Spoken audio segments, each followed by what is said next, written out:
ए भाई, गाड़ी आगे ले।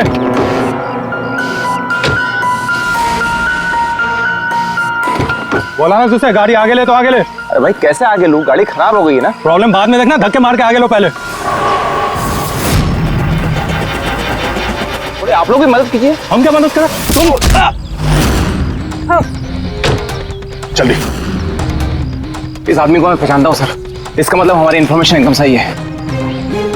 यानी कि वो रूट नाम का कंप्यूटर हैकर इसी जगह पे होगा, और वो रूट जरूर कोई खतरनाक प्लानिंग कर रहा है सर। चाहे कुछ भी हो जाए उसे जिंदा पकड़ना है, ये जानने के लिए कि उसका मिशन क्या है। और इस मिशन में तुम दोनों साइबर कॉप की आगे भी जरूरत लगेगी।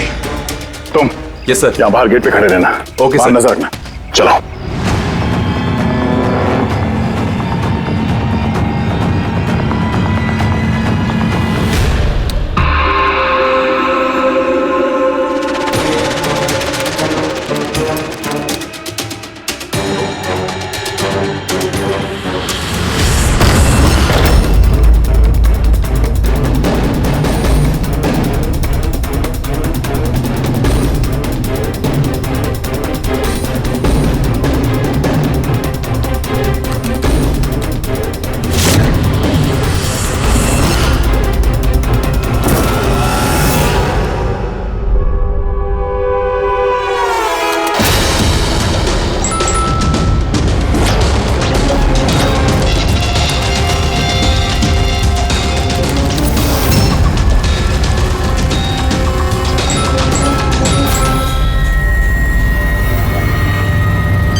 तो कोई नहीं।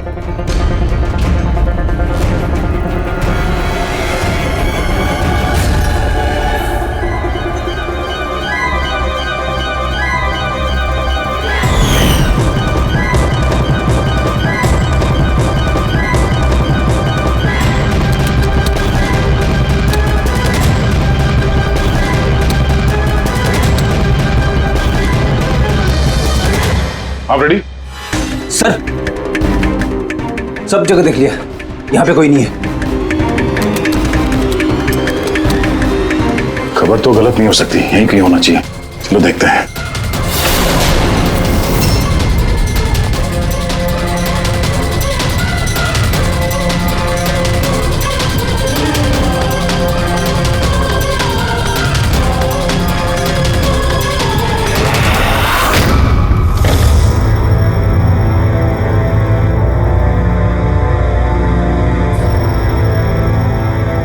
तो कोई नहीं।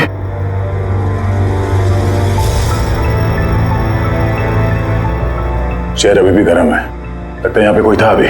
मगर सर एंड मौके पे भाग कैसे निकला? सर हम लोग तो चारों तरफ से बंगले के अंदर घुसे, किसी को बाहर भागते हुए नहीं देखा है। सर हाँ? सर ये मॉनिटर देखिए सर, ये तो घर के आसपास की फुटेज चल रही, कहीं वो हमें देख के भाग तो नहीं गया? हो सकता है, वो ज्यादा दूर नहीं गया होगा। जरा जगह को अच्छी तरह से चेक करो, और पूर्वी इस कंप्यूटर को चेक करो, देखो क्या मिलता है। तब तक मैं गेट पे जाके देखता हूँ।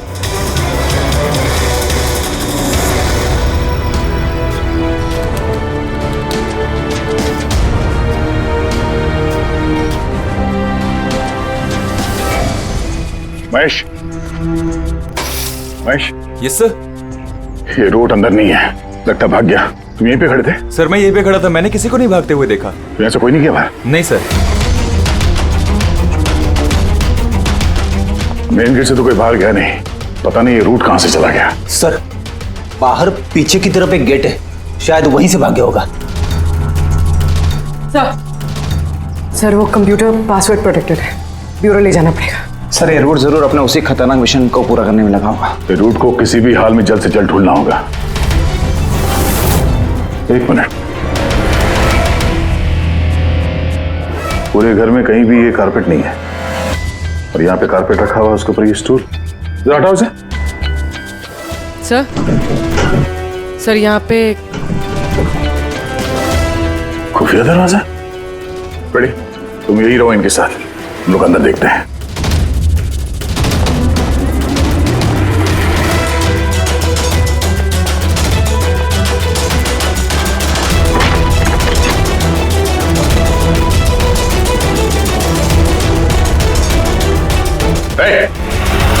अब अगर अपने बचाव में कुछ कहना चाहती हो तो यही वक्त है। मुझे कुछ नहीं कहना, जो भी कहना मेरा वकील कहेगा। सर हमने इस रूट का कंप्यूटर सिस्टम एक्सेस कर लिया है और इंक्रिप्शन में भी सफल हो गए। कुछ पता चला? हाँ सर इसने पिछले कुछ दिनों में इंटरनेट पे भयानक वीडियोस पोस्ट किए हैं।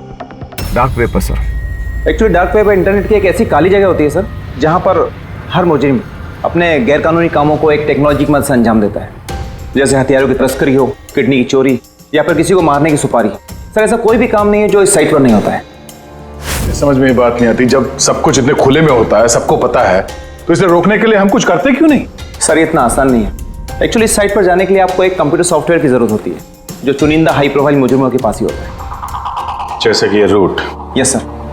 और सर जैसे कि हमें पता है कि इस डार्क वेब पे IP एड्रेस और यूजर ID ये दोनों गुप्त रहते हैं। जरा दिखा कौन सा वीडियो डाले हैं इस रूट ने।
अरे बाप रे, ये तो किसी डरावनी फिल्म का भयानक सीन है।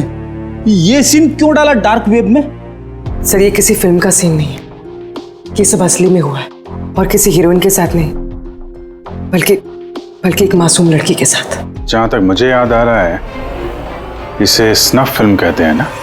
हाँ सर, बहुत बड़ी इंडस्ट्री है इन वीडियोस की। कौन है ये लड़की? मुझे नहीं पता। तुम जिम्मेदार हो इसकी मौत की? नहीं सर, मैं किसी की मौत की जिम्मेदार नहीं हूँ। मुझे तो बस पैसे दिए गए थे ये वीडियो डार्क वेब पे डालने के लिए, और मैंने बस डाल दिया। किसने दिए पैसे? मुझे नहीं पता। नहीं पता कहने से काम नहीं चलेगा। एक लड़की की जान गई है। सर मेरे यकीन कीजिए, ऑनलाइन पैसे ट्रांसफर किए गए थे मेरे अकाउंट में। किसने किए मुझे कुछ नहीं पता। पता नहीं है तो पता करो। कंप्यूटर की बहुत बड़ी महारथी हो ना, ये पता करना तुम्हारे लिए कोई मुश्किल काम नहीं है। पता करो।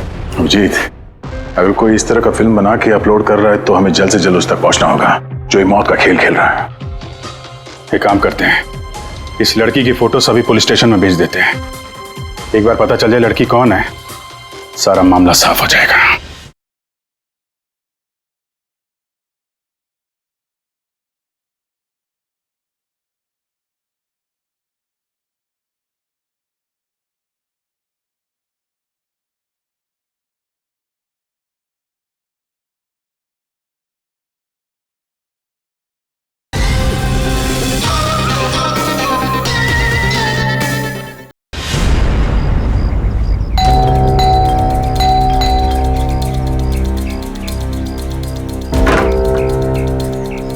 जी कहिए, किससे मिलना है?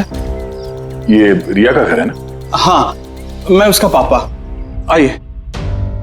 वो हम लोग सीआईडी से हैं। आपके लिए एक बुरी खबर है। आपकी बेटी रिया अब इस दुनिया में नहीं रही। पता है, मगर आप उसके मौत के 10 दिन बाद क्यों आए हैं ये सब बताने? आपको पता है कि आपकी बेटी रिया की मौत हो गई है? आप उस कार एक्सीडेंट की इन्वेस्टिगेशन के लिए आए हैं ना, तो आपको ये तो मालूम पड़ा होगा कि रिया का तो फ्यूनरल भी हो गया है। एक मिनट, आप किस कार एक्सीडेंट की बात कर रहे हैं? वही जिसमें हमारी रिया चल बसी है। शेयर टैक्सी में वो पुणे जा रही थी। नहीं, रिया की मौत कार एक्सीडेंट में नहीं हुआ है। ये क्या कह रहे हैं आप? एक मिनट, यही रिया है। हाँ, ये रिया ही है। एक्सीडेंट वाले दिन उसने यही कपड़े पहने थे। एक मिनट, सॉरी बाबू, लगता है कुछ कंफ्यूजन है। आप जरा बताइए कि आपकी बेटी रिया का कार एक्सीडेंट कैसे हुआ था? शेयर टैक्सी में वो पुणे जा रही थी, 7 और लोग भी थे उसके साथ। तो रास्ते में उसकी गाड़ी का बड़ा भयानक एक्सीडेंट हो गया। पूरी कार आग के लपटों में झुलस गई। मरने वालों के तो चेहरे तक पहचान में नहीं आ रहे थे। तो आप लोगों ने रिया को कैसे पहचाना? उसके सामान के जरिए बस हम उसे पहचान पाए। आपने ये नहीं बताया कि ये फोटो कब की है? वैसे हम लोगों को भी पता नहीं कि ये फोटो कब की है, पर पता चलते ही हम आप लोगों को बता देंगे। लगता है रिया का ये एक्सीडेंट सिर्फ एक दिखावा था, उसकी मौत की असली वजह को छुपाने के लिए। सर, अगर रिया का कार एक्सीडेंट एक दिखावा था, तो वो बाकी के 7 लोग जो उसके साथ गाड़ी में थे, कहीं वो भी रिया की तरह ही तो नहीं मारे गए? हो सकता है। सबके परिवार वालों से मिलना पड़ेगा। किस्मत अच्छी थी हमारी कि जो 7 लोग एक्सीडेंट में मारे गए थे, उनमें से एक का अंतिम संस्कार नहीं हुआ था। देखते हैं डॉक्टर सालुंके इस लाश से क्या सुराग निकाल पाते हैं। वैसे भी लाशें इतनी बुरी तरह से जल गई हैं कि चेहरा पहचान पाना मुश्किल है। भाई तुम लोगों का शक एकदम सही था, ये लाश टोनी की नहीं। लग ही रहा था सर हमें, लेकिन ये कौन है कुछ पता चला? नहीं यार, ये तो पता नहीं लगा है कि ये लाश है किसकी, लेकिन ये पता चला है कि इस आदमी को कैसे मारा गया। मैंने इसके बॉडी का स्कैन किया तो पता लगा कि इसके पेट में चाकू का बहुत गहरा घाव है। चाकू से? हाँ, चाकू का। और मुझे लगता है उस चाकू के वार की वजह से ही इसकी मौत हुई। मतलब चाकू से मारा किसी और को और उसे टोनी बता के एक्सीडेंट का हिस्सा बना दिया। ये गैंग आखिर करना क्या चाहता है? और इस आदमी की मौत 3 हफ्ते पहले ही हुई है। ये कार एक्सीडेंट हुआ 10 दिन पहले। वही तो, मतलब कार जब एक्सप्लोजन में जलाई गई उससे कहीं पहले इस आदमी की मौत हो चुकी थी। 3 हफ्ते से इसकी लाश संभाल के रखी थी ताकि इस भयानक खेल को अंजाम दिया जा सके। यार एक काम करते हैं, जहां पे एक्सीडेंट हुआ था वहीं पे चलते हैं, पता करते हैं एग्जैक्टली उस दिन हुआ क्या था। मैं तो मजे से कार चला रहा था सर, और रेडियो पे गाने सुन रहा था। तभी अचानक से मैं जोर का धमाका सुना। मैं तुरंत अपने कार से निकला और मैंने देखा कि मेरी सामने एक कार आग की लपटों में जल रही थी। मुझे समझ में नहीं आ रहा था कि मैं क्या करूं। तो ये कितने बजे की बात होगी? सर मुझे लगता है कुछ शाम के 5 बजे होंगे। है? ये कैसे हो सकता है? सर एक सेकंड सर, ये टोल नाके की फुटेज देखिए सर। यहाँ पे तो गाड़ी 3:30 बजे क्रॉस हुई थी, फिर ये जगह वहां से 20 किलोमीटर दूर ही है सर। तो 20 किलोमीटर का सफर तय करने में 1.5 घंटे तो नहीं लगने चाहिए। रास्ते में कोई ढाबा होटल भी नहीं है, कोई चाय वाय के लिए रुक जाए जहाँ पे? एग्जैक्टली। तो उस हिसाब से गाड़ी को यहाँ पे 4 बजे पहुंच जाना चाहिए था, मगर यहाँ पे एक्सीडेंट हुआ 5 बजे। इसका मतलब है ये जुर्म इस 1 घंटे में ही हुआ है। तो गाड़ी को उस समय कहीं ले जाया गया और उन सबको उतार के उसमें 7 लाशें रख दी गई। और उसके बाद गाड़ी को यहाँ पे लाके ब्लास्ट करवा दिया। सब प्लान था। सर ऐसा लगता है इन सब लोगों को वहीं लेके गए हैं जहां पर रिया को लेके गए थे, वो स्नफ फिल्म बनाने के लिए। जगह जल्द से जल्द ढूंढनी होगी यार। उन्होंने SMS भेजा तो किसी पेड़ की फोटो है। हाँ पूर्वी। सर ये पेड़ जिसकी फोटो भेजी है मैंने, इसे मोरिंगा ओलिफेरिया कहते हैं सर। हाँ सर ठीक ऐसा ही पेड़ रिया वाले फुटेज में भी है। ये देखिए सर, उस फुटेज का स्क्रीनशॉट भेज रही हूँ मैं। सर ये पेड़ महाराष्ट्र के 2 जंगलों में पाए जाते हैं। ये तो एग्जैक्टली वैसे ही पेड़ है, महाराष्ट्र के 2 जंगलों में। कौन कौन सी जंगलों में? सर एक जंगल है जो नासिक के पास है, और दूसरा जंगल एक्सीडेंट वाली जगह से सिर्फ 1 घंटे की दूरी पे है, और इस जंगल का नाम है प्रीफिक्स फॉरेस्ट। जरूर ये मौत का खेल इस प्रीफिक्स जंगल में ही हुआ है। प्रीफिक्स फॉरेस्ट तो काफी बड़ा जंगल है यार, मीलों तक फैला हुआ है। फॉरेस्ट ऑफिसर की मदद लेनी होगी।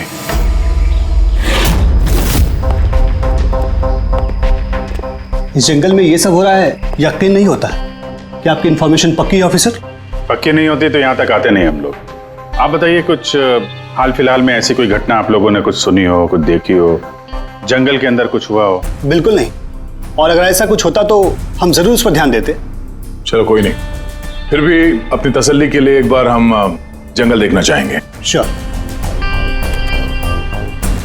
वैसे सर आप लोग पूरा जंगल देखना चाहेंगे?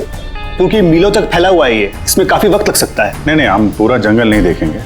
हमें जंगल का वो हिस्सा दिखाइए जहाँ पे कोई आता जाता नहीं है, क्योंकि अक्सर सुनसान इलाकों में ही जुर्म पनपता है। Okay officers. विनोद, मेघना, इन्हें जंगल के उन इलाकों की दिखाने की जिम्मेदारी आपकी है। ओके? जी सर। Yes sir. सर एक सेकेंड।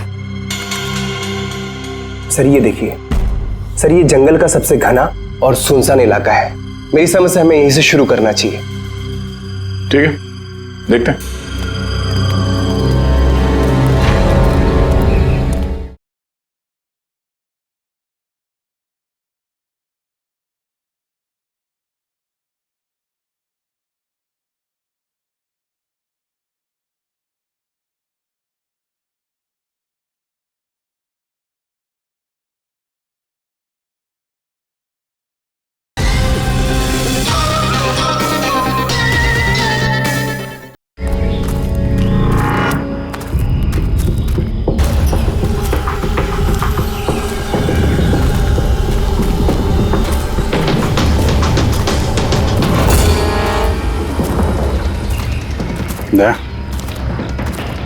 यहाँ पेड़ पे देखा?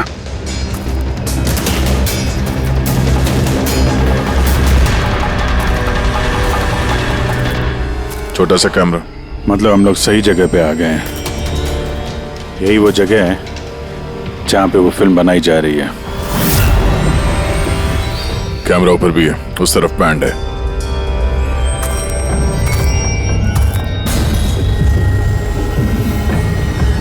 शायद इस कैमरे से कुछ पता चले उनके अड्डे के बारे में। नहीं अभिजीत, ये तो हाई एंड वायरलेस कैमरा है।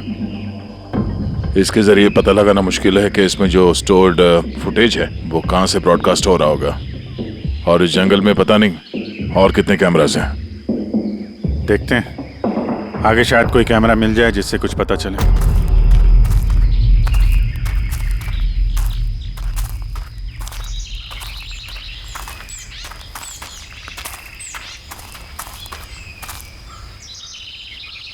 सर, सही निशान देखिए।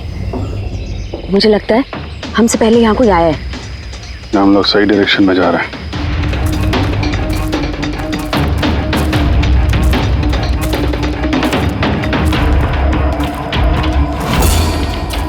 सर ये निशान यहीं तक है। सर इसका मतलब उनका अड्डा यहीं कहीं है।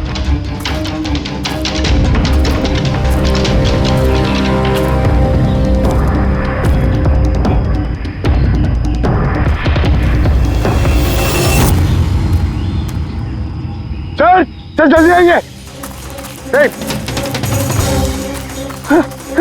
एक मिनट, चल। एक सेकंड। घबराओ मत, हम लोग सीआईडी से हैं। उठो उठो। सर आप लोग सीआईडी से, मुझे बचा लीजिए सर।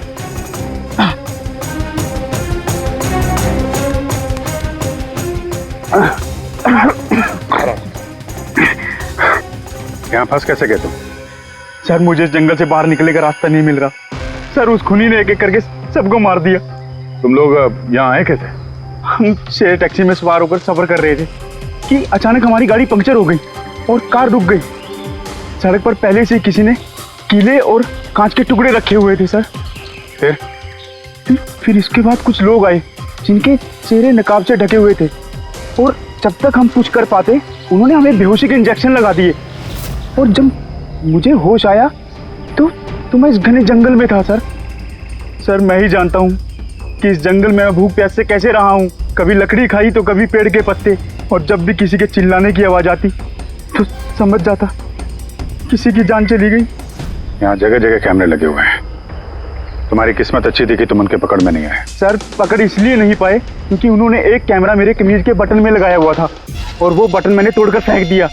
शायद इसी वजह से वो मुझे ढूंढ नहीं पाए। तुम्हें अंदाजा है कि बाकी के लोगों में कितने लोग जिंदा हैं अभी तक? मालूम नहीं सर, पर कल रात जब मैं पेड़ पर बैठा हुआ था मुझे किसी के चीखने की आवाज़ आई थी। न जाने वो उनको घायल कर रहे हैं या फिर जान से मार रहे हैं सर। किस तरफ से आवाज़ आई थी, कौन सी दिशा से, कुछ याद है आपको? मेरे पेड़ इस तरफ, शायद उस तरफ से सर।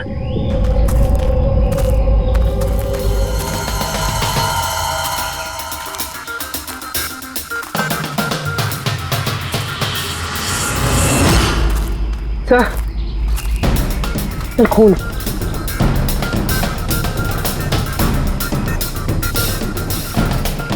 सर यहाँ पर भी है। इसका मतलब उनमें से कोई घायल है। किस तरफ गया होगा? सर ये देखिए, खून के कुछ निशान इस तरफ भी जा रहे हैं। इस तरफ भी खून का निशान है और इस तरफ भी है। दोनों तरफ है। दोनों तरफ देखना पड़ेगा। पंकज, पूर्वी, तुम लोग इधर देख लो, हम लोग इधर देख लेते हैं। विनोद, तुम इनके साथ जाओ और हाँ, हर आधे घंटे में अपडेट दे देना, ठीक है? आप आइए।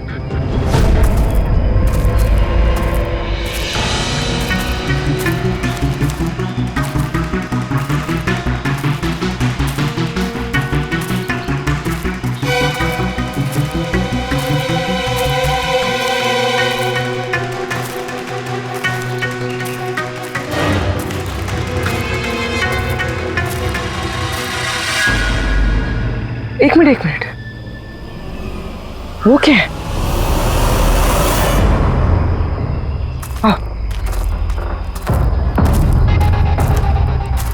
घर? शायद घायल विक्टिम ने यहीं पर पनाह ली हो। जंगल के बीच में घर, मगर नक्शे के हिसाब से तो यहाँ कोई घर नहीं था। हो सकता है ऐसे फिल्म बनाने वालों को ऐसे लोकेशंस की जरूरत पड़ती हो ताकि उन्हें कोई ट्रैक ना कर सके। हो सकता है उस घर में जो घायल आदमी है वही मुजरिम हो सकता है पंकज, और ये भी हो सकता है कि आगे और भी कैमरास लगे हों। होशियार रहना।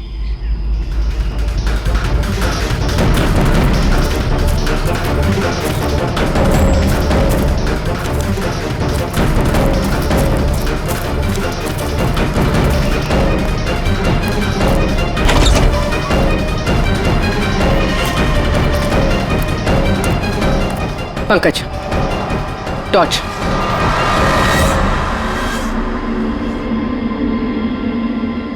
ये घर तो एकदम हिंदी फिल्मों की डरावनी पिक्चरों जैसा। ये देखो, उस घायल विक्टिम को यहीं पर लाया गया है। वो आवाज सुनी? अंदर से आ रही है।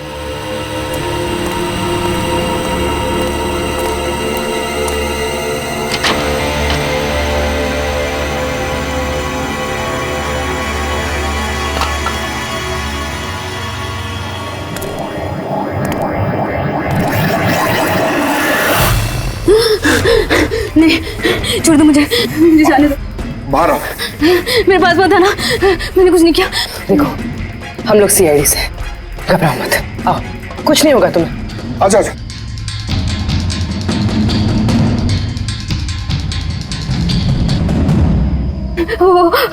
वो यहीं पे, वो यहीं पे। अरे पूर्वी, ये लाइट कहाँ से आ रही है? पंकज, मुझे कुछ दिखाई नहीं दे रहा। अरे पंकज सर, पूर्वी मैम, पंकज सर।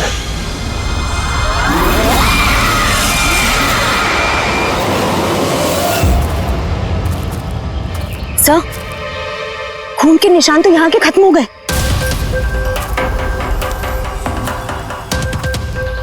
ऐसे कैसे हो सकता है? घायल आदमी अगर यहाँ पर आएगा तो यहाँ से अचानक कैसे गायब हो जाएगा? शायद वो मुजरिमों के हाथ लग गया हो, यहाँ इस पॉइंट पे पहुंचने के बाद। हो सकता है। पता नहीं मोहित के अलावा और कोई है जिंदा कि नहीं। 1 घंटा हो गया तो पूर्वी और पंकज का कोई फोन कॉल नहीं है।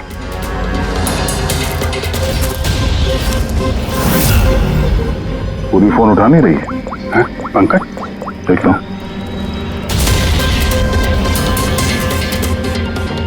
पंकज भी फोन नहीं उठा रहा है। और यार किसी मुसीबत में नहीं है दोनों? चलो चल के देखते हैं। चलो। यहाँ पे खून इस तरफ गए थे।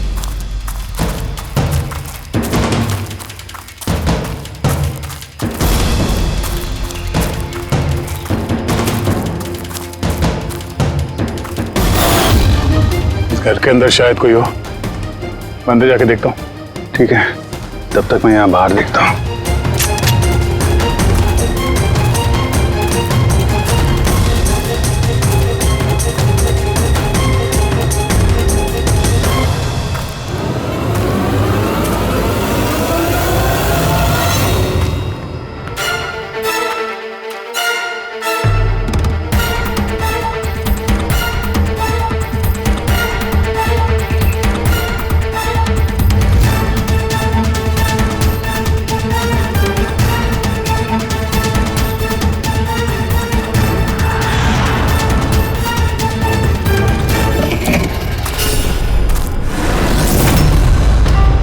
पंकज कब है?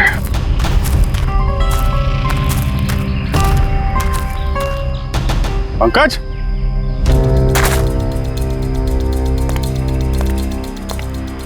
पंकज,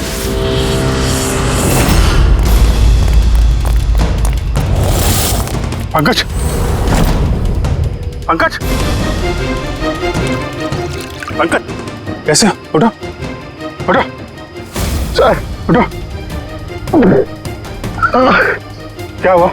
है? सर वहां पे वो घर में गए थे सर, वहां पे एक लड़की थी सर। हाँ। सर बात ही कर रहे थे सर, पता नहीं एकदम से इतनी रोशनी आई सर कि कुछ दिखने नहीं, कुछ समझ में नहीं आ रहा था। वो घर से जैसे जैसे मैं निकला बाहर, शायद यहाँ गिर गया सर, पता नहीं कुछ समझ में नहीं आ रहा सर, एकदम चक्कर आ रहा है। और पूर्वी, विनोद, वो कहाँ है? सर वो लोग पता नहीं सर, अंदर थे बाहर निकले पता नहीं सर। Oh no. क्या हुआ क्या तुम्हें? ये ठीक है। पूर्वी और विनोद मिले? नहीं, उस घर के अंदर तो कोई भी नहीं। ओह गॉड, उन्हें कहीं कुछ हो ना गया हो।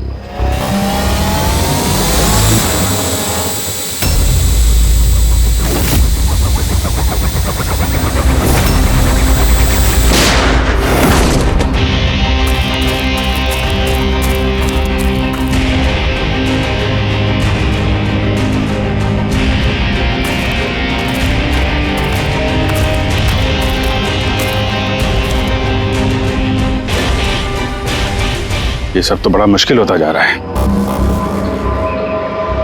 हमें वापस जाना होगा। चलो। क्या मतलब?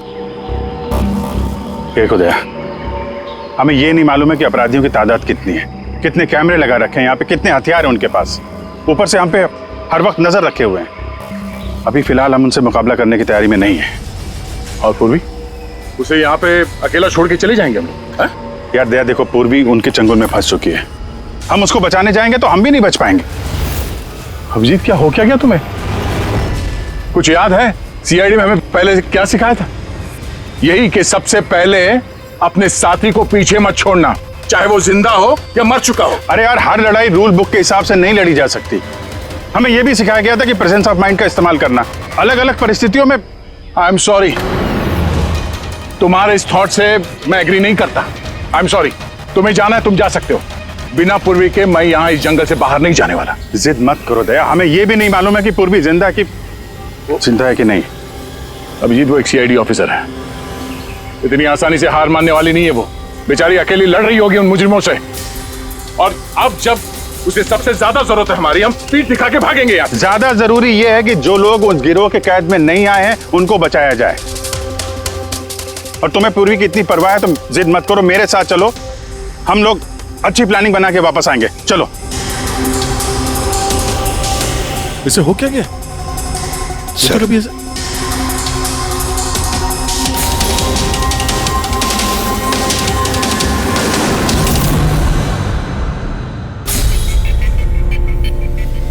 सीआईडी के इतिहास में ऐसा पहली बार हुआ होगा कि सीआईडी किसी से डरकर दुम दबाकर भाग गई। हाँ सर, पहुंच गए आप? हाँ बस उसी जंक्शन पे रहिए, हम लोग आते हैं वहां पे। अरे सालुके सर, आप यहाँ? मैं यहाँ। अरे अरे तुम्हें क्या लगा हम लोग पूर्वी को ऐसे ही छोड़ देंगे जंगल में मरने के लिए? हैं? तो आपका और दया सर का झगड़ा झूठा था। जब अभिजीत ने वहां पे कैमरा देखा तो उसने मुझे इशारा किया। पता नहीं और कितने ड्रोन लगा रखे होंगे हम पे नजर रखने के लिए।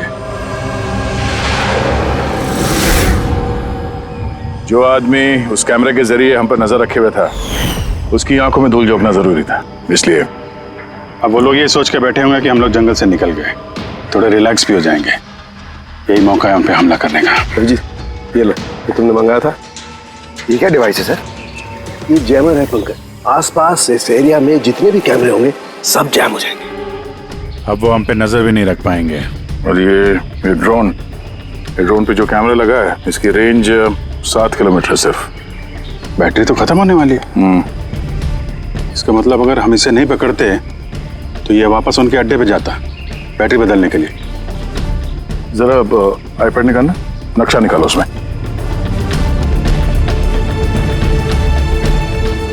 ये वो जगह है जहाँ पे हमें ये ड्रोन मिला था, और इसके पास ही वो बंगलो है। लगता है यही होगा मुजरिम का ठिकाना। तो चलते हैं, चल के आजाद कराते हैं पूर्वी और बाकी जो जिंदा बचे हुए लोग हैं उनको। चलो। नहीं सर, आप मेघना और मोहित आप लोग यहीं पे रुकिए, हम लोग देखते हैं।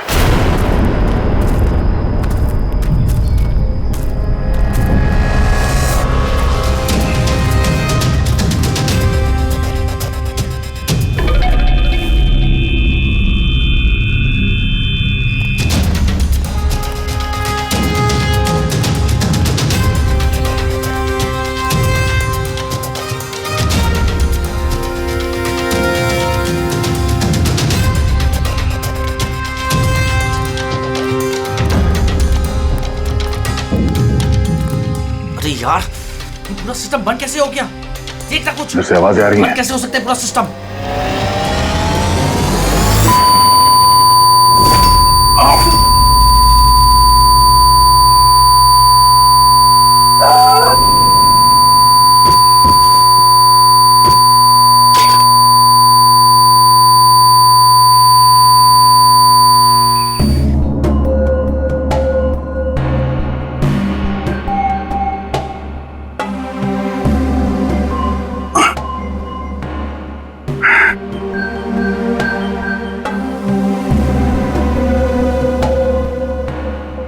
पंकज,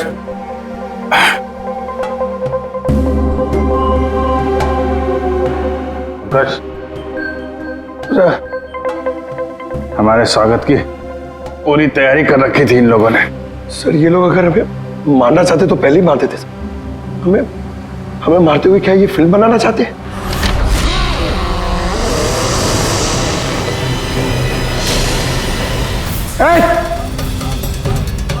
सच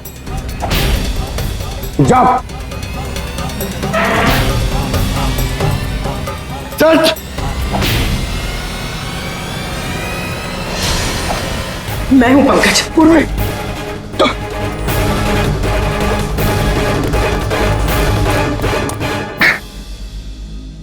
तुम ठीक हो?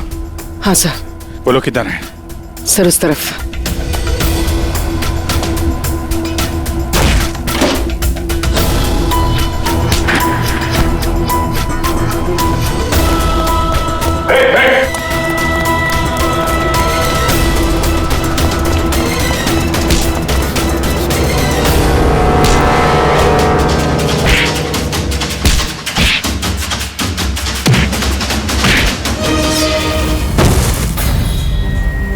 सर चल चल।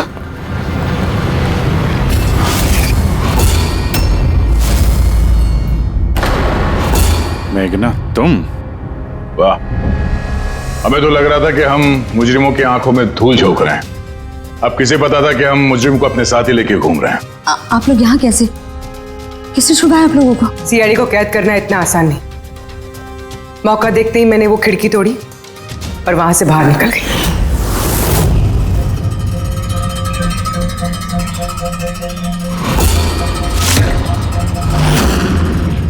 और उसके बाद मैंने उन्हीं लोगों का पीछा किया जिन लोगों को तुमने भेजा था मुझे ढूंढने के लिए। और फिर मैंने उस नकाबपोश आदमी को देखा और उसका भी पीछा किया।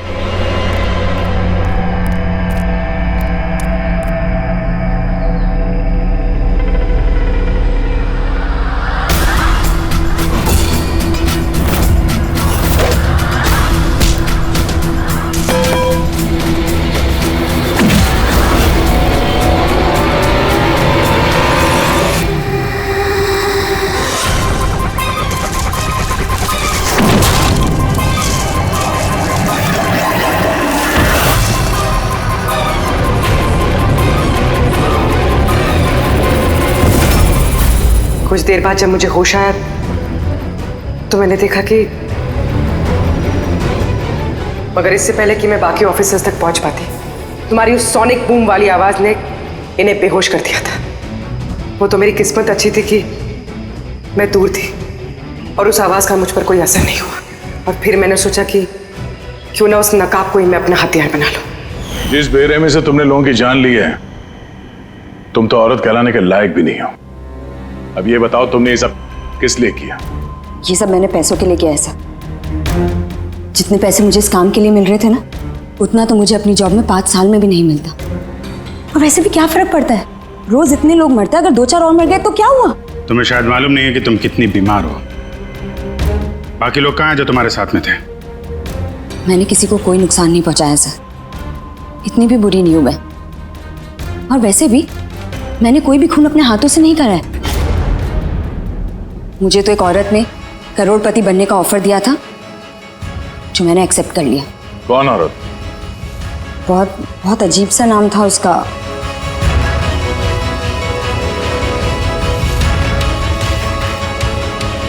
रूट। रूट?